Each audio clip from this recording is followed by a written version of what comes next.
먼저 신약 성경 로마서 7장 18절에서 25절까지의 말씀입니다.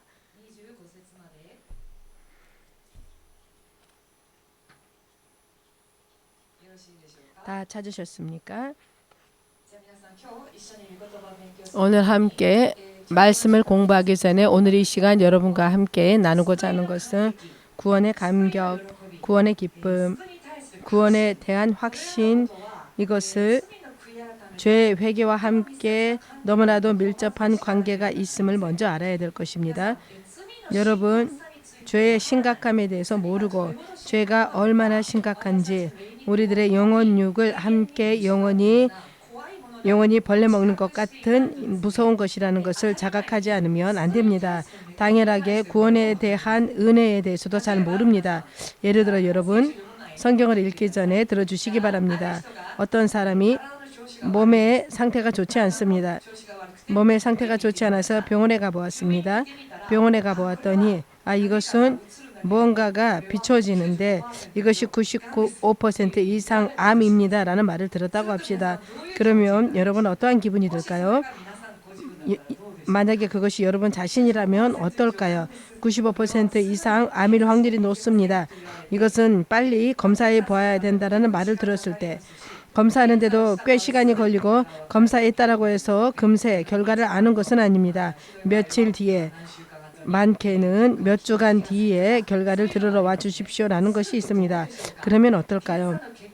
검사의 결과를 알기까지 가르쳐 주기까지 알기까지 그 사람의 마음, 그 사람의 기분이 어떠한 상태일까요? 너무나도 어떻게 해야 될지 모르고 가슴이 두근거리고 너무나도 슬프고 그리고 그 무거운 짐이라고 하며 말로는 표현할 수 없는 그러한 생각이겠죠. 검사 결과를 듣는 시간이 되어서 병원에 가보았더니 검사 결과를 듣기 전에 두근두근거리고 그 검사 결과를 들었을 때 그 암과 같은 의심스러운 것이 없어졌습니다. 아무것도 없습니다라는 말을 들었을 때 그때의 기분이라면 어떠할까요? 완전히 모든 무거운 짐이 어깨에서 내려주고 그 해방감이라고 하는 것은 그리고 어떤 사람에게는 아무렇지도 않은 하루의 일상일지 모르지만 그 사람에게 있어서만큼은 그날은 너무나도 기쁘고 너무나도 감사를 돌릴 수밖에 없는 그리고 감격에 찬 하루일 것입니다. 이것과 똑같이 자신을 벌레 먹는 이 죄의 심각성, 죄는 사람을 죽음에 이르게 합니다. 죽음의 공포를 자신이 안고 있는 그 죄가 얼마나 무섭고 자신을 영원한 죽음에 이르게 하는지를 그 죄의 심각성을 모른다며 구원에 대해서도 생명에 대해서도 모를 것입니다. 죄의 공포를 느낀 적이 없는 사람은 죄의 무서움을 느낀 적이 없는 사람은 구원의 감격에 대해서도 그 기분이 매우 옅거나 아니면 잘 모를 것입니다. 이러한 경우가 많이 있습니다. 크리스찬 가정에서 태어나 자란 사람이 있습니다. 한국에서는 모태신앙이라는 말을 듣는 사람이 있습니다. 엄마의 태내에 있을 때에 모태에 있을 때부터 믿음 생활을 했다라는 의미로 모태신앙이라고 말을 하는데요. 모태신앙이라는 말을 하면 할수록 그 신앙에 문제가 많이 있다는 것을 한국에서는 그런 말이 있습니다. 일본에서도 나면서부터 크리스찬 가정에서 자랐는데요. 자신은 극적인 하나님과의 만남이 없습니다. 뜨뜻미지근한 믿음으로 그것이 고민이고 믿지 않는 것은 아니지만 믿는다라고 말해도 애매하고 막연한 생각으로 무언가 뜨거운 만남도 없는가 하며 그리고 자신의 믿음은 뜨뜻미지근하고 구원의 감격도 잘 모릅니다 라고 하는 사람이 꽤 있습니다. 그 이유도 물론 이것입니다라는 것은 없습니다만 죄의 심각성을 깨닫지 못하는 경우가 많이 있습니다. 왜냐하면 나면서부터 교회를 다니고 있죠. 나면서부터 교회에 가서 나면서부터 철이 들었을 때에는 예배를 드리고 있으며 기도하고 있으며 기도 안에 자신이 있으며 찬양 드리고 있으며 교회 생활을 하고 있기 때문에 자신은 바르다라고 생각합니다. 자신이 죄인이다. 자신이 얼마나 무서운 죄에서 자신이 구원받았는지에 대한 자각이 없습니다. 그렇기 때문에 그 믿음이 뜨뜻미지근해지는 경우가 있습니다. 경향이 있습니다. 그 죄의 심각성을 깨닫고 어떻게 회개에 가야 하는지에 대해서 우리들의 매일매일의 믿음 생활이 항상 뜨거워지고 항상 감격 속에 있을 수 있도록 항상 감사 안에 있을 수 있도록 더욱더 하나님께 가까이 나아가기 위해서 너무나도 필요한 것입니다. 그렇기 때문에 오늘은 죄 그리고 그것을 회개하는 것에 대해서 여러분과 생각해 가고자 합니다. 회개라는 것에 대해서 회개에 대해서 이것이다라고 말하기에는 너무나도 깊고 너무나도 광범위합니다만 오늘은 큰 흐름 가운데에서 두 가지의 회개에 대해서 두 가지 종류의 회개에 대해서 생각해 보고자 합니다. 먼저 죄의 회개는 계속적으로 반복되어지고 그리고 계속 회개해야 하는 회개가 있습니다. 죄가 있습니다. 그리고 반복하지 않아도 되는 회개가 있습니다. 계속 회개해야 되는 회개가 있는가 하며 반복적으로 회개하지 않아도 되는 회개도 있습니다. 이것을 두 가지로 크게 나누어서 생각해 보고자 합니다. 아멘이십니까? 먼저 아까 전에 찾으셨던 로마서 7장 18절에서 25절까지의 말씀을 읽겠습니다. 18절에서 내 속 곧 내 육신에 선한 것이 거하지 아니하는 줄을 아노니 원함은 내게 있으나 선을 행하는 것은 없노라. 내가 원하는 바 선은 하지 아니하고 도리어 원치 아니하는 바 악을 행하는도다. 만일 내가 원치 아니하는 그것을 하면 이를 행하는 자가 내가 아니요 내 속에 거하는 죄니라. 그러므로 내가 한 법을 깨달았노니 곧 선을 행하기 원하는 나에게 악이 함께 있는 것이로다. 내 속 사람으로는 하나님의 법을 즐거워하되 내 지체 속에서 한 다른 법이 내 마음의 법과 싸워 내 지체 속에 있는 죄의 법 아래로 나를 사로잡아 오는 것을 보는도다. 오호라 나는 공고한 사람이로다. 이 사망의 몸에서 누가 나를 건져내랴. 우리 주 예수 그리스도로 말미암아 하나님께 감사하리로다. 그런즉 내 자신이 마음으로는 하나님의 법을 육신으로는 죄의 법을 섬기노라.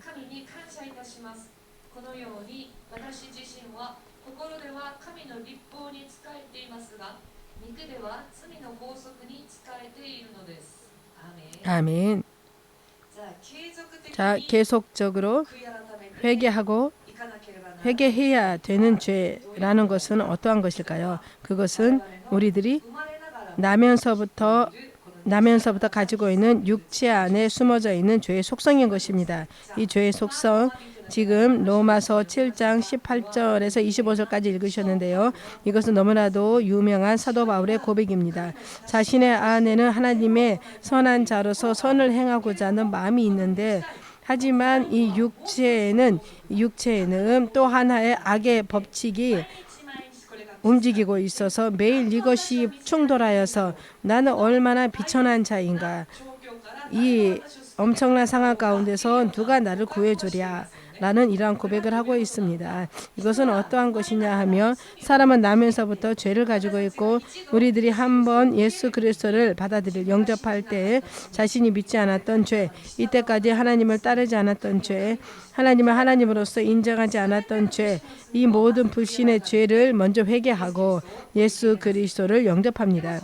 하지만 그 후에도 우리들에게는 죄의 그루토기와 같은 쓴 뿌리가 남아있다는 것입니다. 이것은 죽을 때까지 우리들이 싸워야 되는 것이고 그것이 죄가 가지고 있는 속성인 것입니다. 죄의 속성은 예수 그리스도로 말미암아 하나님의 자녀로서 지금 서 있는 한 사람 안에도 의연하게 지금 일하고 있다는 것입니다. 이 죄의 속성에 대해서 우리들은 매일매일 자신을 돌아봐야 됩니다. 이 속성이라는 것은 무엇일까요? 예를 들면 밖에서 보면 외견으로 보면은 훌륭하고 누구에게도 존경을 받는 사람이라 할지라도 그 내면에 있어서는 더러운 죄의 속성이 숨어져 있습니다. 질투라던가 영적인 질투도 있습니다. 영적인 질투는 그러한 더욱더 무서운 것입니다. 여러분 성경에서 슬퍼하는 자와 함께 슬퍼하고 기뻐하는 자와 함께 기뻐하고 이렇게 되어야 되는 것입니다. 크리스찬은 의외로 슬퍼하는 자와는 함께 슬퍼할 수 있습니다. 불쌍한 자가 있으면 함께 눈물을 흘리며 기도해 주거나 할 수 있습니다. 하지만 영적인 질투라고 하는 것은 얼마나 무서운 것이냐며 누군가가 기뻐할 때에 즉 우리 교회가 아직 부흥하지 않았는데 신자가 점점 더 줄어가고 있는데 저 교회는 부흥하고 있고 저 교회는 많은 사람이 모이고 있고 그러면 함께 하나님의 나라가 넓혀지는 것에 대해서 함께 기뻐해야 되는데 기뻐하지 않고 그 교회를 비판하거나 그 교회를 나쁘게 말하거나 하는 것이 너무나도 많이 있습니다. 어떤 사람이 쓰임 받는다고 합시다. 열심히 일하여서 봉사하고 믿음 생활을 하여서 어떤 사람이 너무나도 하나님께 쓰임 받는다라고 합시다. 하지만 그 사람을 보고 함께 기뻐하여야 하는데 그 사람의 그러한 일하는 것을 보고 오히려 질투에 휩싸여서 그리하여서 함께 기뻐하기는커녕 그 사람을 질투하거나 그 사람 저렇게 쓰임 받고 있는데 왜 나는 이런 거야 라고 이렇게 실제로 있었습니다. 우리 교회에도 20년 전에 있었습니다. 20년 전에 너무나도 영적인 질투가 심한 사람이 있었습니다. 왜 저 사람은 저렇게 쓰임 받고 있는데 왜 나는 이렇게 라고 고민하는 상담을 해온 사람이 있어서 이것도 대단하구나라고 생각했는데 이렇게 더러운 속성이 크리스찬인 우리 안에도 있다라는 것입니다. 기뻐할 수 있는 자와 함께 기뻐하고 영적인 질투에 휩싸여 버리고 그리고 자신의 마음 안에 이기심이라든가 사악한 생각 등이 언제나 있습니다. 그래서 이것을 인정하고 자각하지 않으면 회개를 못하는 것입니다. 이러한 것들이 속성으로서 가지고 있기 때문에 이러한 것들은 자신의 무의식적인 때에도 나타나는 것입니다. 이러한 속성이 자신이 무언가 말할 때라던가 무언가의 그 행위를 할 때에 자신이 가지고 있는 것이 항상 나오는 것입니다. 그렇기 때문에 우리들은 계속 이러한 죄의 속성에 대해서 회개해 가야 되는 것입니다. 이런 필요성을 성경에 어디에 기록되어져 있는지 공부의 시간이니까 성경 공부 시간이니까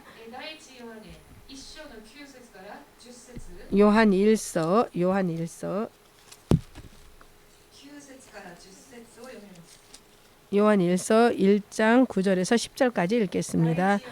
요한일서 9절에서 10절까지입니다.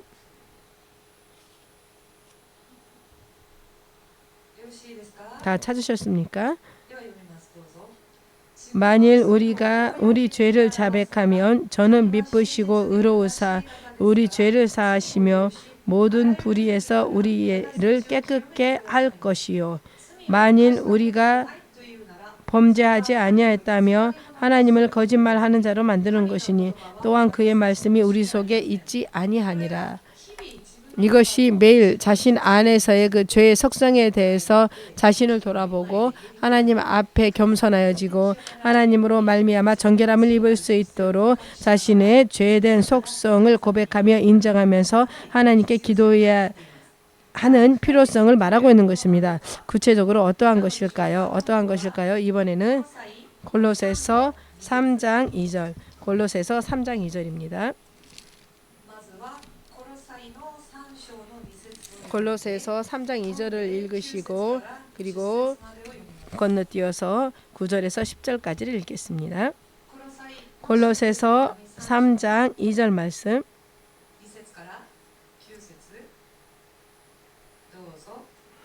위의 것을 생각하고 땅의 것을 생각지 말라. 이것이 매일 죄 속성에 대해서 죄를 회개해야 되는 이유이기도 합니다.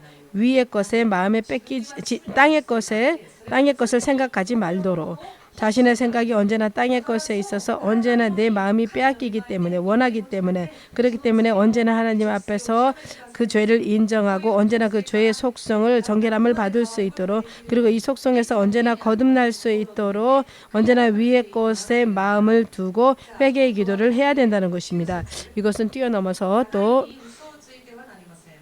9절 말씀 너희가 서로 거짓말을 하지 말라 옛사람과 그 행위를 벗어버리고 새 사람을 입었으니 이는 자기를 창조하신 자의 형상을 조차 지식에까지 새롭게 하심을 받는 자니라. 즉 이것이 우리들의 매일매일의 죄의 속성을 매일매일 주님 앞에서 회개하고 자신을 돌아보고 하나님 앞에서 자신은 자신의 매일매일이 한번 기도했기 때문에 이것으로 끝나는 것이 아니라 오늘도 그리고 내일도 또 그리고 그 다음 날도 또 언제나 하나님 앞에서 새 사람을 입은 자로서 죄의 속성에서 그 영향에서 벗어나서 하나님의 사람으로서 살아갈 수 있도록 언제나 우리들은 하나님 앞에서 자신의 연약함을 돌아보고 회개해 가면서 그리고 주님의 보혈의 피로 정결함을 입어서 또한 그것을 구하며 회개해 가야 될 것입니다. 죄의 속성을 알고 매일매일 회개 기도하는 것은 죄의 속성을 아는 것이며 이것 또한 거듭나는 신자의 믿음 생활의 레일과 같은 것입니다. 매일매일 자신의 속성, 자신의 죄된 자신의 육체의 죄의 법칙을 깨달아서 이것을 돌아보고 누구라도 특히 강한 속성이 있으리라 생각합니다. 특히 육에 연약한 것이 특히 있을 것입니다. 몇 개나 있는 사람이 있는가 하며 다른 거는 괜찮은데 이것만은 이 속성에서 벗어나지 못하는 것도 있겠죠. 이것을 매일 돌아보고 나날이 새 사람이 되어서 요한계시록 22장 14절에도 기록되어져 있는데요. 매일매일 흰 옷을 깨끗이 빨고 세마포를 깨끗이 빠는 자는 그 사람은 복된 자이다라고 계시록에서는 말씀하고 계십니다. 이렇게 매일매일 자신을 새롭게 하는 것이야말로 매일매일 거듭나는 생활인데요. 이를 위하여서 자신의 죄된 본성을 매일매일 돌아보고 그리고 이것을 방심하며 언제 어디에서 고개를 치켜세울지 모르기 때문입니다. 방심하면 금세 나오고 맙니다. 그렇기 때문에 언제나 이러한 영향으로부터 벗어나서 언제나 정결함을 입을 수 있도록 매일매일 자신을 돌아보고 기도해야 되는 것입니다. 이것이 매일매일 자신을 돌아보고 매일매일 회개해야 될 기도이며 그리고 자신의 죄의 본질에 대해서 돌아봐야 될 회개의 기도이기도 하는 것입니다. 하지만 이것을 잘 모르며 아까 전에 문제가 발생하는 것입니다. 아까 전에도 말했던 것처럼 크리스찬 가정에서 태어나 자랐기 때문에 처음부터 올바른 것을 하고 있기 때문에 자신에게 그렇게 죄가 있고 자신이 멸망해서 구원받았다라는 것에 대한 감격을 모릅니다. 그러한 사람은 무엇을 가르치면 좋을까요? 먼저 누구라도 나면서 죄 구원 안에서 나면서부터 자연히 구원받는 사람은 없습니다. 누구도 자신의 믿음으로 예수님을 영접해야 됩니다. 그렇지 않으면 이 죄의 결과가 어떠한 것에 대해서도 가르쳐야 되며 그리고 대단한 범죄를 짓지 않았다 할지라도 그 죄 속성이 언제나 인간 안에 숨겨져 있음을 그 결과가 얼마나 두려운 형벌인지를 가르쳐 주어야 됩니다. 여러분 자주 전도할 때라던가 임종을 맞이한 사람들이라던가 지금 죄가 엄청 가까이 와 있는 사람에 대해서 전도한 적이 있으리라 생각합니다. 전도할 때 대체적으로 회개합시다. 회개하고 그 회개의 기도를 드리고 그리고 어떻게 될지 모르니까 죽음을 맞이해서 회개하면서 임종을 맞이해야 된다라고 하며 대체적으로 사람들은 크리스찬의 경우에도 대체적인 사람은 반발합니다. 대체적으로 반발합니다. 자신은 크리스찬이기 때문에 바르다. 자신은 이미 의로운 사람이다. 자신은 나쁜 일을 하지 않았다. 훔친 적도 없고 사람에게 무언가 나쁜 짓을 한 기억도 없으며 교회에 자주 다녔고 그리고 믿음 생활을 몇십 년 하고 성경을 열심히 읽고 봉사도 열심히 했기 때문에 자신은 나쁘지 않다. 자신은 바르다. 예수 그리스도로 말미암아 자신은 하나님의 자녀가 돼 있다라고 생각하고 있는데 회개하라라고 하면 대체적으로 반발합니다. 무슨 말을 하는 거야? 그러할 때에는 회개하라라고 말하는 것이 아니라 조금 말을 바꿔야 될 필요가 있습니다. 우리들에게는 누구도 인간은 연약한 육체를 가지고 있기 때문에 자신의 육의 죄의 속성 안에서 만약에 하나님 앞에서 하나님의 뜻대로 따르지 못한 것은 있지 않은가? 그리고 하나님께 반발한 적은 없었는가? 하나님의 인도하심에 반한 적은 없었는가? 나도 모를 때에 자신의 육의 속성으로 인하여서 사람을 사랑하지 못하고 질투하거나 그리고 미움에 휩싸인 적은 없었는가? 돌아보고 더욱더 돌아보아서 더욱더 정결해지도록 합시다라고 말하면 이해를 할 것입니다. 이것이 죄의 속성에 대해서 가르쳐주지 않고 갑자기 죄를 회개하라라고 하며 대체적으로 사람들은 자신이 바르다라고 생각하기 때문에 도덕적으로도 법률적으로도 대체적으로 대단한 죄를 짓지 않았다라고 생각하기 때문에 죄를 지었다 할지라도 그것에 대해서 무언가 형벌을 받았다라고 하면 죄의 그 대가는 다 치렀다고 생각을 하니까 자신은 나쁘지 않다라고 생각하는 것입니다. 그렇게 회개하거라라고 말하지 않고 무엇을 회개해야 되는지를 가르쳐 줘야 되는 것입니다. 사람은 누구나 죄를 가지고 태어난 사람들이기 때문에 예수 그리스도로 말미암아 하나님의 자녀가 되고 나서도 자신 안에 남아있는 죄의 속성에 대해서 죄의 그 그루터기로 인하여서 말미암아 자신도 모르는 사이에 나아버린 죄가 있습니다. 이것이 있는지 없는지 돌아보시고 하나님 앞에서 조금의 죄라도 회개하여서 용서를 받읍시다. 이렇게 기도하고 권해야 될 필요가 있다는 것입니다. 그리고 전도할 때도 그렇습니다. 전도할 때에도 먼저 죄로부터 들어가는 전도는 그런 사람의 믿음은 너무나도 딱딱 견고하게 성장할 가능성이 있습니다. 하지만 죄에 대해서 확실히 가르치지 않고 교회에 가서 기도하면은 병 고침을 받고 좋은 일이 있고 인간관계를 좋게 쌓아 올릴 수 있고 뭔가 도움을 받을 수 있다라던가 그리고 교회에 가며 마음이 편해진다라던가 교회에 가서 예수님 앞에서 기도하며 뭔가 좋은 일이 생긴다라는 식으로 그렇게 시작하며 그것은 진정한 전도로 연결되기가 어려워서 물론 그러한 계기로서 하나님 앞에 나오는 것도 나쁜 것은 아닙니다. 어떤 때 한국에서는 지금은 어디에서도 자신이 생각하면 이성을 만날 수 있는 시대가 아닙니까? 학교에서도 그렇고 남녀공학이기도 하고 그리고 보통 아무렇지도 않게 밖에서 이성과 만나는 것이 사람의 눈치를 봐야 되는 그러한 시대는 아닙니다만 한국에서는 30년, 40년 전에는 예를 들어서 젊은 학생, 남녀 학생이 학교 밖에서 만난 것이 되면은 엄청 이렇게 대단한 질타를 받는 그런 시대가 있었습니다. 일본은 그렇지 않습니까? 우리 사모님께 옛날에 들었던 얘기인데요. 고교생들에게 어느 남자 학생과 여학생이 제과점에 들어가서 걸려가지고서 도망쳤다는 얘기를 들은 적이 있습니다. 지금은 당치도 않은 얘기인데요. 옛날에는 그랬답니다. 그렇기 때문에 이성을 자유롭게 만날 수 있는 교회를 가는 것입니다. 교회는 아무 말도 하지 않으니까 이성을 만나기 위해서 어느 교회에 이쁜 애가 있단다. 어느 교회에 또 멋진 남학생이 있다라는 소문이 있으면 그러한 이유로 교회를 간답니다. 그런데 처음에는 그런 목적으로 갔는데 지금은 전도사가 됐거나 아니면 지금은 목사가 돼서 하나님의 선교를 씁니다. 라는 이러한 경우도 많이 있습니다. 간증도. 하지만 모든 것이 나쁘다라는 것이 아니라 가장 좋은 것은 죄의 회개부터 가르치는 것이 좋습니다. 교회 가면 좋은 일이 있어요. 예수님을 믿으면 좋은 일이 있어요부터 믿음이 들어간 사람들은 자신이 생각하는 좋은 것, 자신이 그리고 있는 좋은 것이 있죠. 이것이 이루어지지 않으면 떠납니다. 신기한 이야기입니다. 이루어져도 떠납니다. 왜냐하면 이미 목적이 이루어졌기 때문에 자신은 교회에 가서 이런저런 걸 도움을 받고 싶었는데 이것이 성취되었다. 그러면 그것에 그 이상 교회에 대해서 흥미를 가지지 않습니다.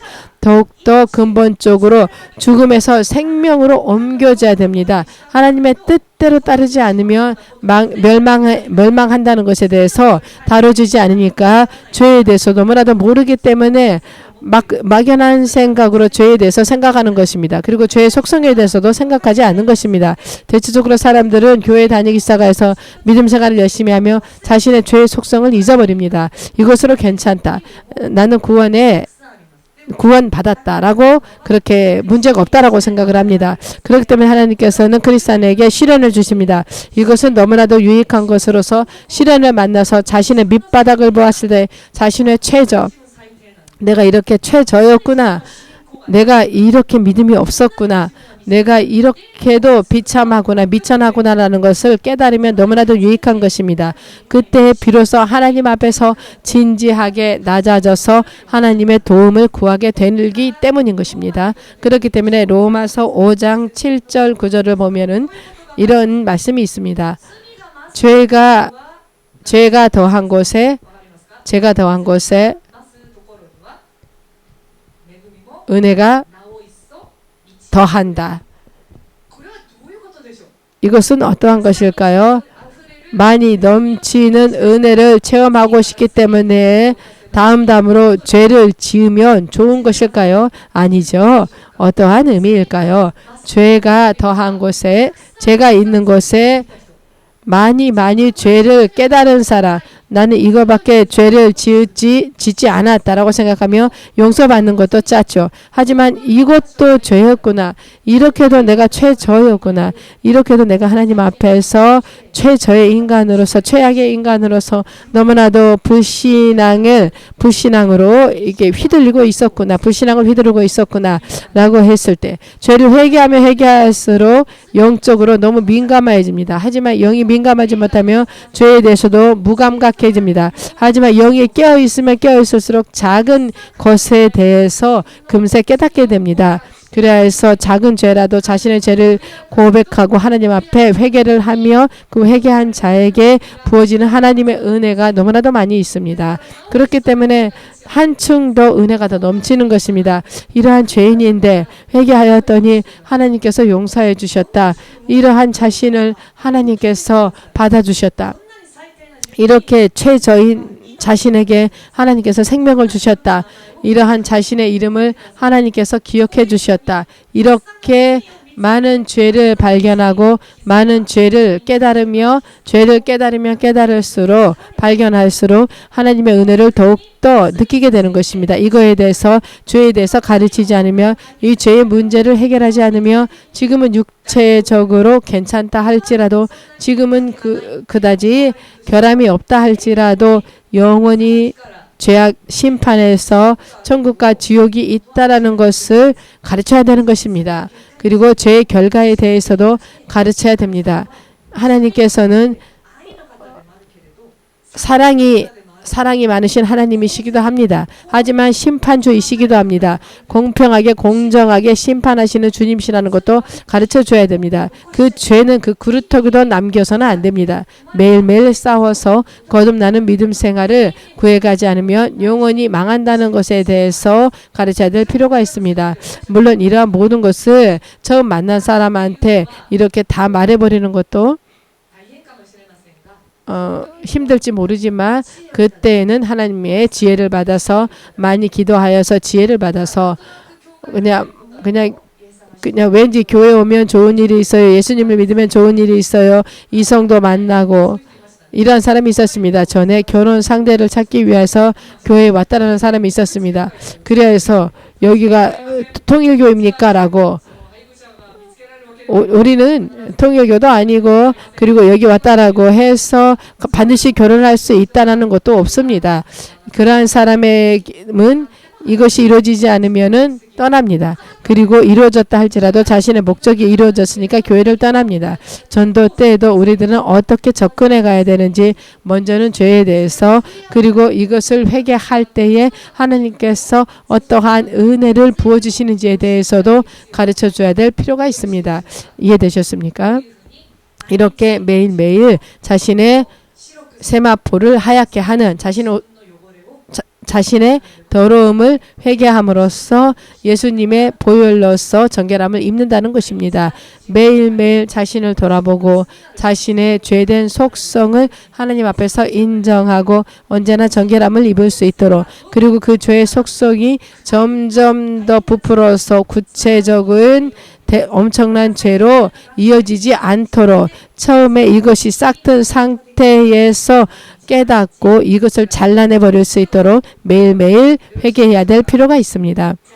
자, 그렇다면 또 한 가지 큰 흐름 가운데에서 이번에는 반복하지 않고 반복적으로 회개하지 않아도 그 필요가 반복해서 회개해야 하지 않아도 될 그 죄가 있습니다. 이것은 특정한 죄입니다. 이것은 무엇이냐며 알기 쉽게 또 성경을 찾아 읽으면서 생각해 봅시다. 이번에는 구약 성경 사무엘 하 12장 7절에서 14절까지의 말씀입니다.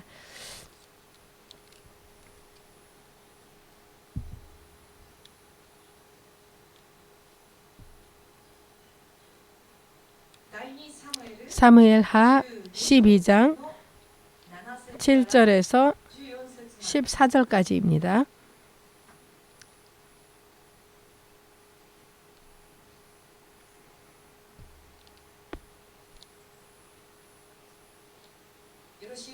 다 찾으셨습니까? 나단이 다윗에게 이르되 당신이 그 사람이라. 이스라엘의 하나님 여호와께서 이처럼 이르시기를 내가 너로 이스라엘 왕을 삼기 위하여 내게 기름을 붓고 너를 사울의 손에서 구원하고 내 주인의 집을 내게 주고 내 주인의 처들을 내 품에 두고 이스라엘과 유다 족속을 내게 맡겼느니라. 만일 그것이 부족하였을 것 같으면 내가 내게 이것저것을 더 주었으리라. 그러한데 어찌하여 내가 여호와의 말씀을 업신여기고 나 보기에 악을 행하였느뇨. 내가 칼로 햇사람 우리아를 죽이되 암몬 자손의 칼로 죽이고 그 철을 빼앗아 내 처로 삼았도다. 이제 내가 나를 업신여기고 햇사람 우리아의 철을 빼앗아 내 처를 삼았은즉 감히 칼이 내 집에 영영이 떠나지 아니하리라 하셨고, 여호와께서 또 이처럼 이르시기를 내가 내 집에서 재화를 일으키고 내가 내 처들을 가져 내 눈앞에서 다른 사람에게 주리니 그 사람이 내 처들로 더불어 백주에 동침하리라. 너는 은밀히 행하였으나 나는 이스라엘 무리야 백주에 이 일을 행하리라 하셨나이다. 다윗이 나단에게 이르되 내가 여호와께 죄를 범하였노라 하매 나단이 다윗에게 대답하되 여호와께서도 당신의 죄를 사하셨나니 당신이 죽지 아니하려니와 이 일로 인하여 여호와의 원수로 크게 회방할 거리를 얻게 하였으니 당신의 낳은 아이가 정령 죽으리이다 하고,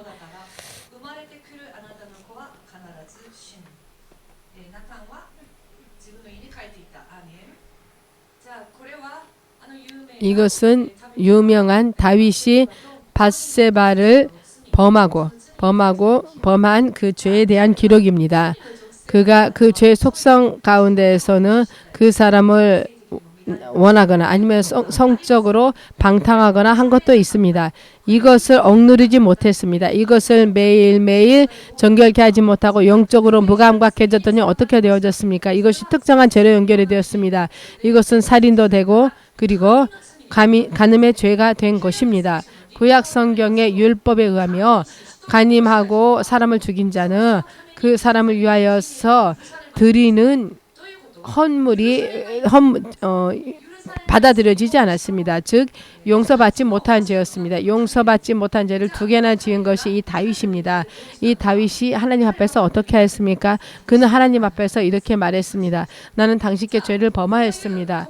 이러한 특정한 죄, 이 경우에는 간음의 죄입니다. 이 간음의 죄를 범한 다윗이 어떻게 하나님 앞에서 행하였냐면 그는 사울과 같이 사울을 아시죠? 사울 왕과 같이 또는 그 선과 악을 분별하는 선악과를 따먹은 아담과 이브 같이 다른 사람의 책임으로 그 죄를 전가하지 않았습니다.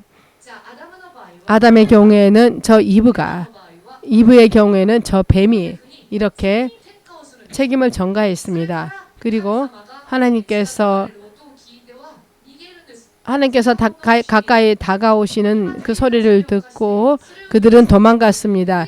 지금 하나님께서 가까이 오셔서 가까이 가서 죄를 용서받을 대상이 하나님뿐인데 그 죄를 지은 사람이 하나님으로부터 떠나는 것입니다.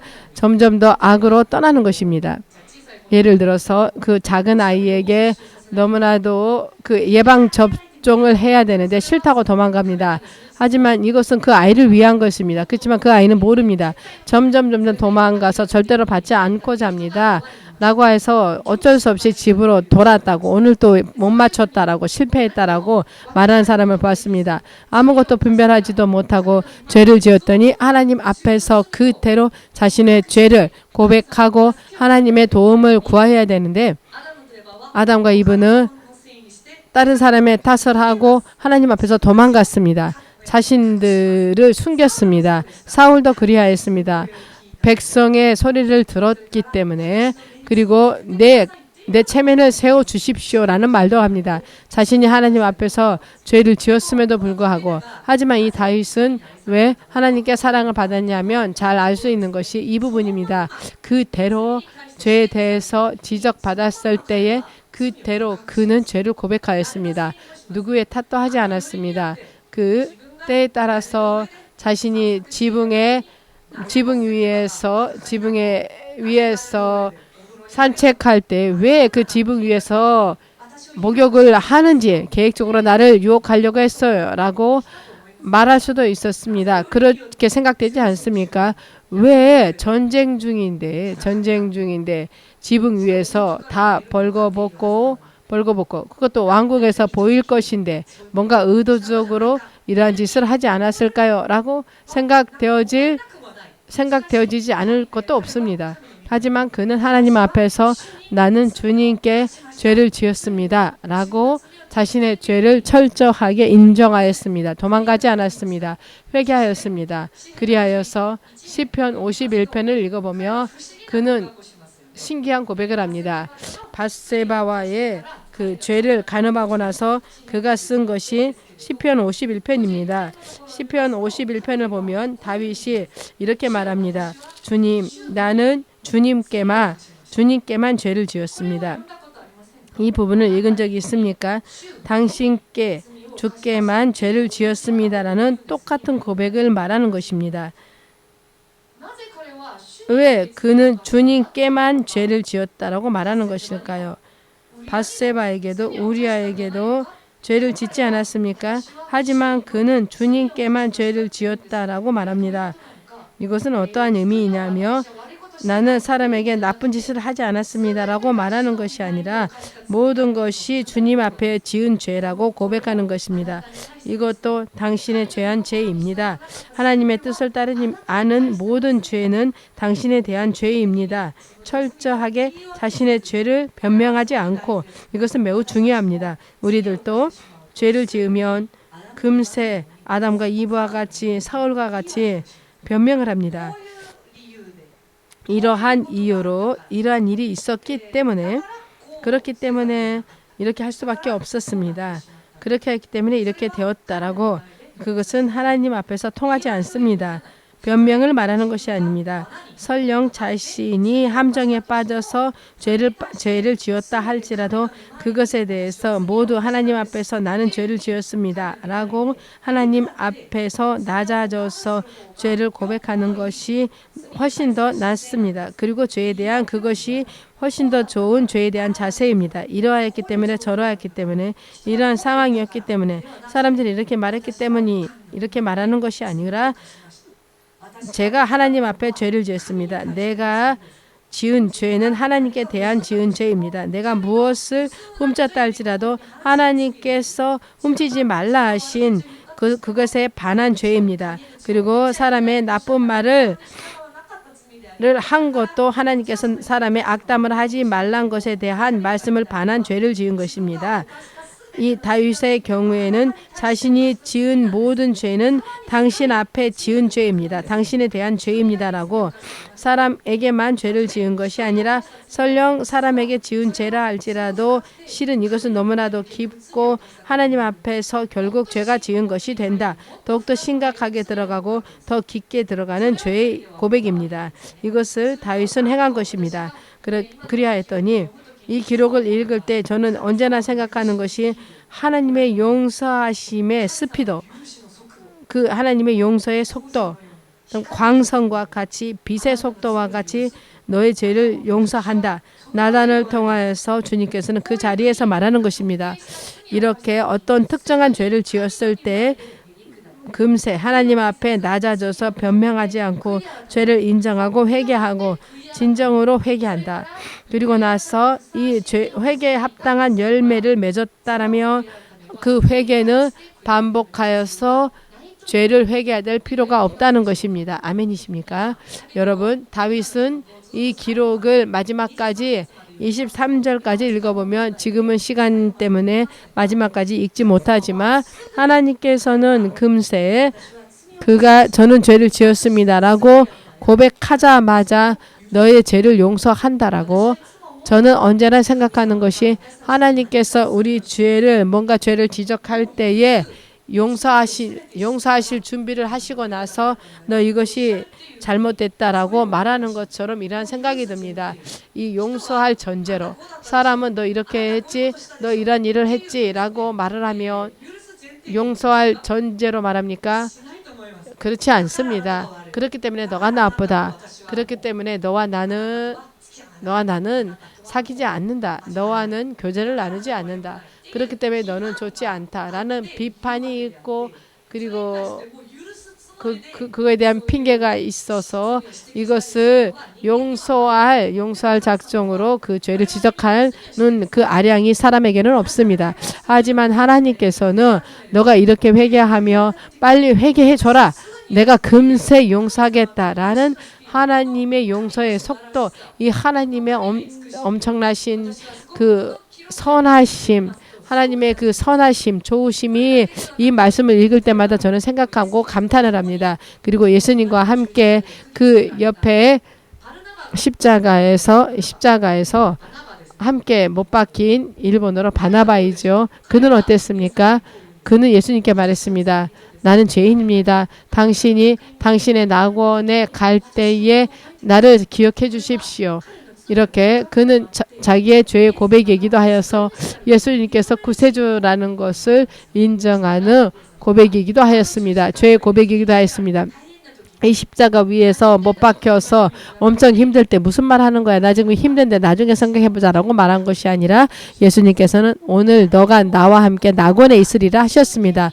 여러분 마음으로 믿음으로 진지하게 자신의 죄를 고백하고 인정하고 낮아지고 변명하지 않고 하나님 앞에서 고백하고 회개한다라며 하나님께서는 기다렸다는 듯이 용서해 주시는 분이십니다. 하지만 중요한 것은 금세 죄의 용서는 받습니다만 그 죄에는 형벌이 있습니다. 그 죄를 지으며 그 죄의 보응이 있습니다. 여기에서 회개하였을 때에 그리스도인이 혼동해버리는 경우가 있습니다. 어떠한 것이냐 하면 죄를 회개하였는데 계속 힘든 일이 이루어진다. 힘든 일이 계속된다. 그때 회개가 모자란 것이 아닐까? 아니면 그때 회개를 하나님께서 들어주시지 않은 것이 아닐까라고 생각해서 계속해서 반복해서 회개하는 것입니다. 하지만 오늘 다윗을 보시기 바랍니다. 그는 그 자리에서 용서를 받았습니다.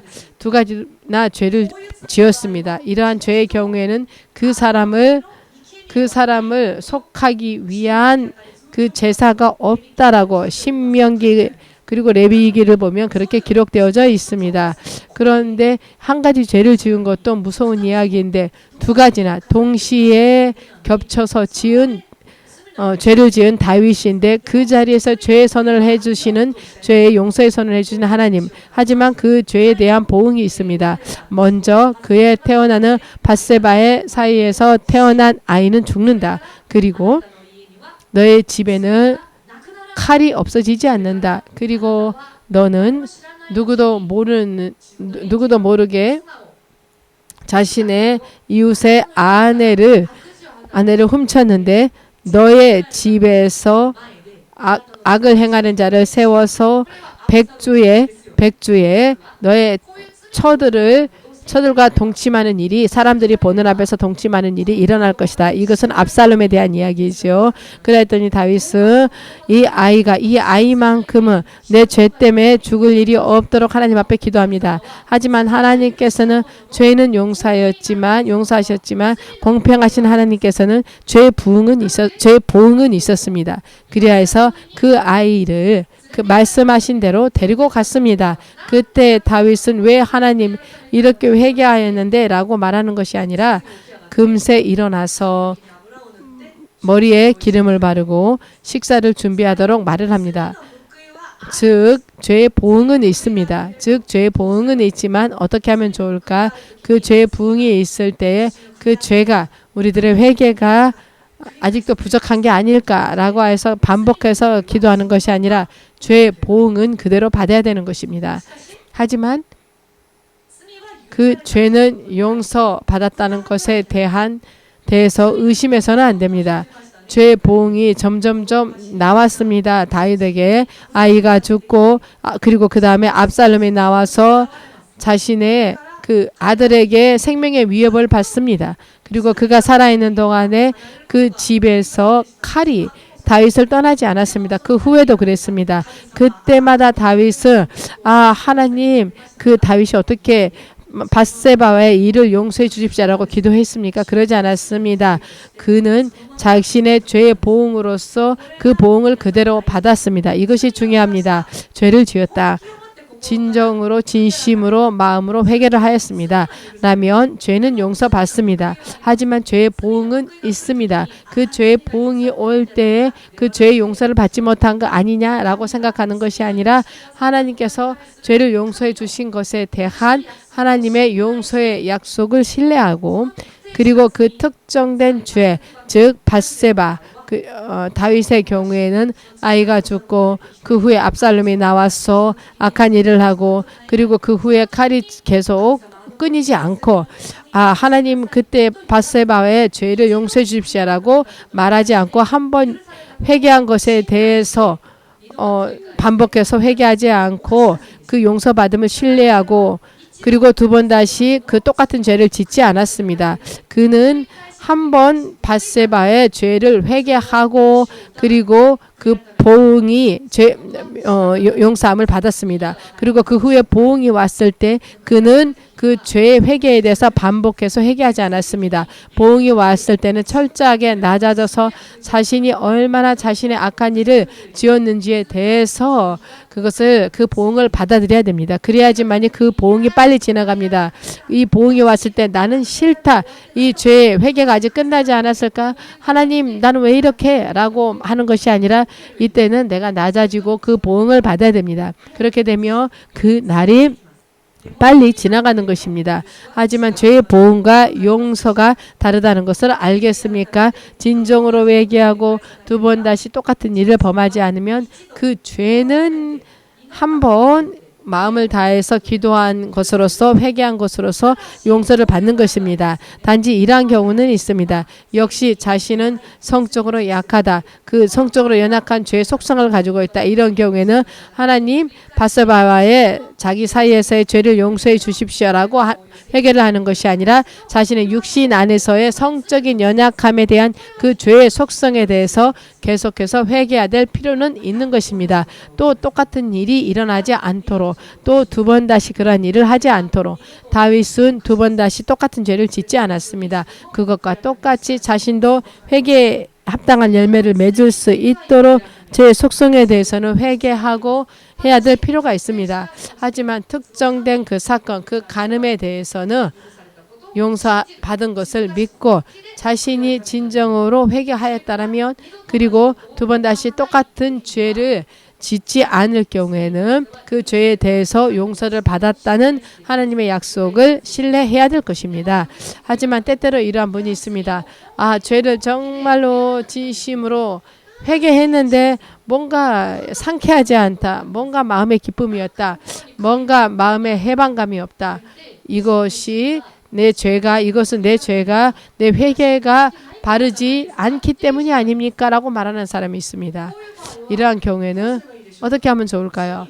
죄를 자신은 진정으로 회개한 것 같은데, 진정으로 회개한 것 같은데 뭔가 막연한 것 같고, 뭔가 이것으로 괜찮을까, 뭔가 해방감도 없고 또 기분적으로 뭔가 상쾌하지도 않고 정말 회개가 되어 있는가라고 하나님의 용서하심은 믿지만 자신의 회개에 대한 이런 의심이 있습니다. 자신이 바르게 했나 하지 않았나에 대해서 모르는 것입니다.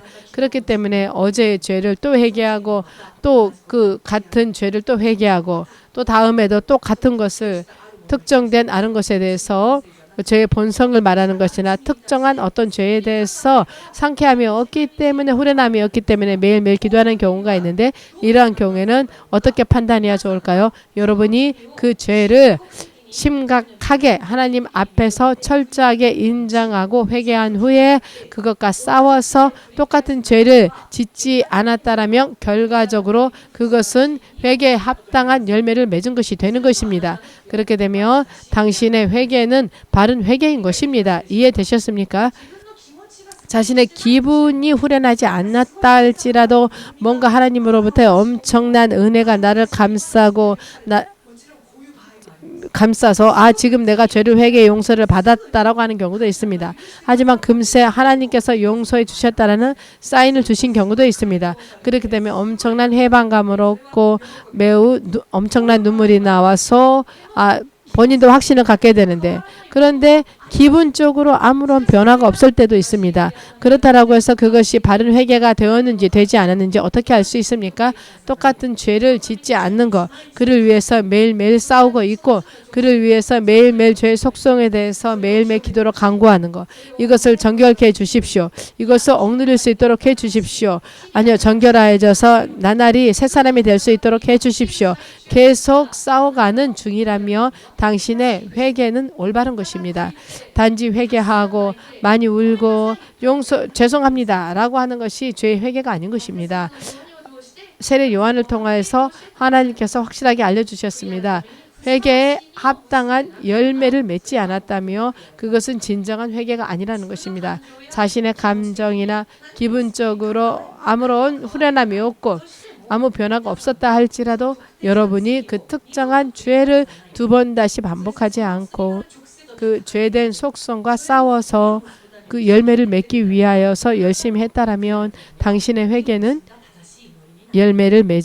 회개에 합당한 열매를 맺은 것입니다. 이 감정과 기분을 우선으로 하지 말고 자신이 실제 믿음 생활 가운데서 어떻게 했고 실제로 어떻게 싸우고 있는가를 보시기 바랍니다. 이해되셨습니까? 단지 여러분 특정된 죄를 범한, 그리고 그것을 회개하였다 하지만 또 반복해서 죄를 지으면 이것은 엄청난 것이 됩니다.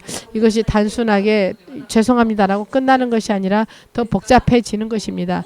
그렇기 때문에 같은 죄를 또 지은 경우에는, 예를 들어서 다윗이 밧세바와 간음을 했습니다. 그것을 회개하였습니다. 10년은 간음하지 않았습니다. 하지만 11년째 또 다른 사람과 간음했다. 나는 그때 간음의 죄를 회개했기 때문에 이것으로 괜찮겠지라고 하는 것이 아니라 또 지은 죄에 대해서 또 회개를 해야 되는 것입니다. 같은 죄라 할지라도 또, 하지만 같은 죄를 계속 반복하는 것은 중독의 죄와 같이 이것은 좀처럼 단지의 회개의 기도만으로도 돌아갈 수 없는 것이 대부분입니다. 이것은 더 복잡한 영적인 싸움이 필요하여서 더 엄청난 힘든 것이 됩니다. 지금 제가 말하고 싶은 것은 어느 특정한 한 그 죄에 대해서 진정으로 하나님의 말씀을 따라서 회개하여서 그것에 합당한 열매를 맺고 똑같은 것을 반복하지 않았을 경우에는 그 지난 특정한 것을 몇 번이나 반복하여서 회개해야 될 필요가 없다는 것입니다. 이해되셨습니까? 이것은 오히려 하나님은 죄를 용서하신다라는 하나님의 사랑을 의심하는 것이 됩니다. 이런 것을 해서는 안 됩니다. 계속적으로 자신을 돌아보고 반복해서 회개해야 될 죄가 있기도 하지만 이런 식으로 어느 특정한 죄에 대해서 진정으로 회개하여서 기도한 경우에는 이것에 대해서 반복해야 될 필요가 없다는 이런 회개가 있다는 것을 이해되셨습니까? 여러분, 어느 쪽이든지 우리가 회개할 때에 하나님의 인자하심, 자비하심, 그 사랑을 신뢰해야 되는 것입니다. 마지막으로 하나님께서 얼마나 우리들의 죄를 용서하시는 것을 기뻐하시는지를 성경 몇 구절을 찾아보시고 마치고자 합니다. 먼저 시편 86편 시편 86편 5절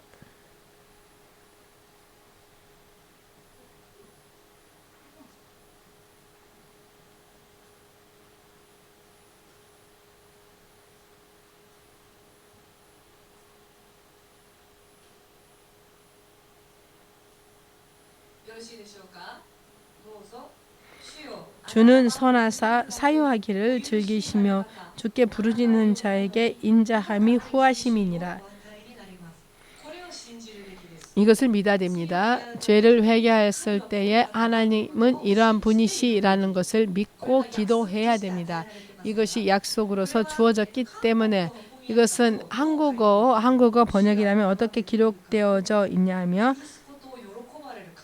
주님께서는 용서하기를 즐겨하신다라고 기뻐히 흔쾌히 용서하시는 분이다라고 번역되어져 있습니다.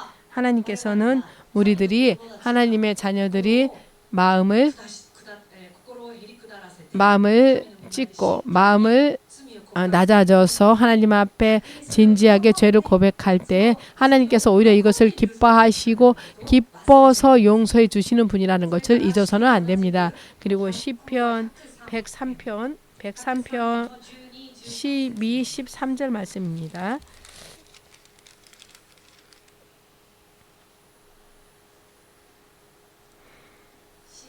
시편 103편 12, 13절 말씀입니다. 동이 서에서 먼 것 같이 우리 죄가를 우리에게서 멀리 옮기셨으며 아비가 자식을 불쌍히 여김같이 여호와께서 자기를 경외하는 자를 불쌍히 여기시나니. 이것을 믿으시기 바랍니다. 하나님께서는 아버지께서 그 자식을 불쌍히 여김같이 여호와께서 자기를 경외하는 자를 불쌍히 여깁니다. 죄를 고백하고 회개하며 우리들의 반역의 죄를 동에서 서로 그 죄를 기억지 않으시고 우리를 용서해 주시는 것입니다.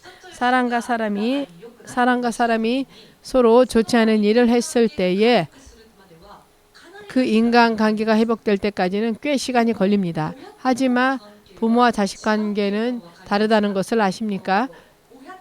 부모와 자식이 어떠한 나쁜 짓을 해도 그 자식이 그것에 대해서 죄송하다라고 말을 하며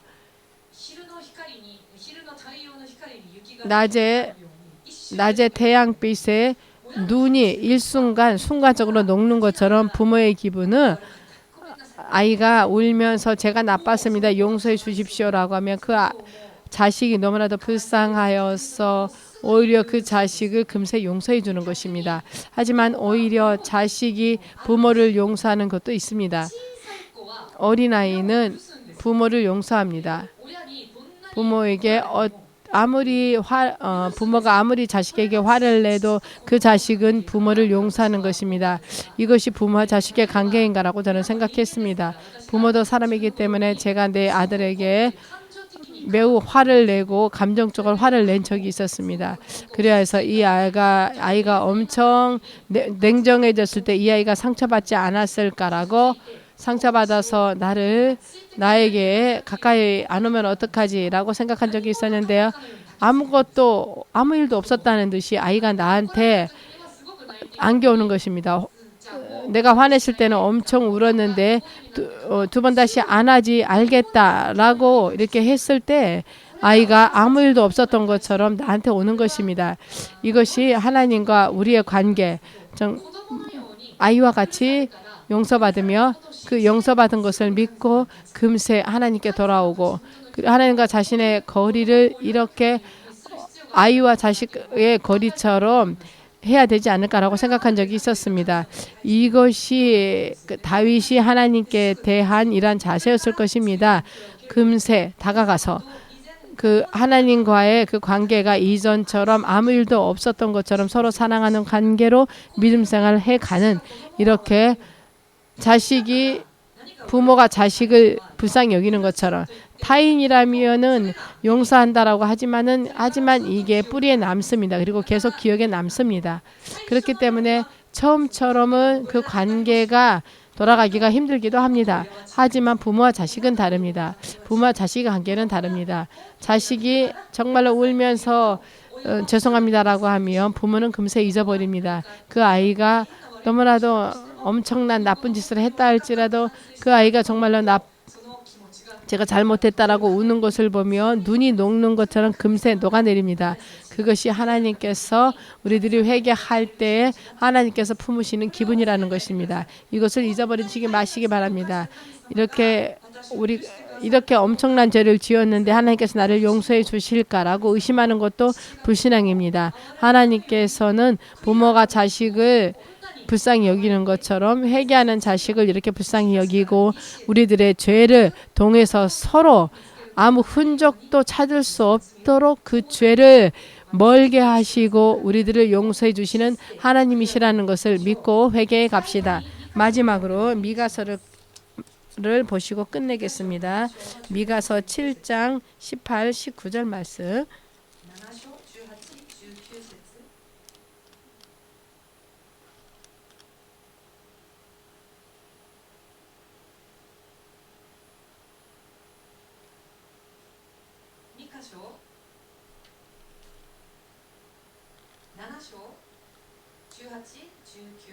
미가서 7장 18에서 19절 말씀입니다.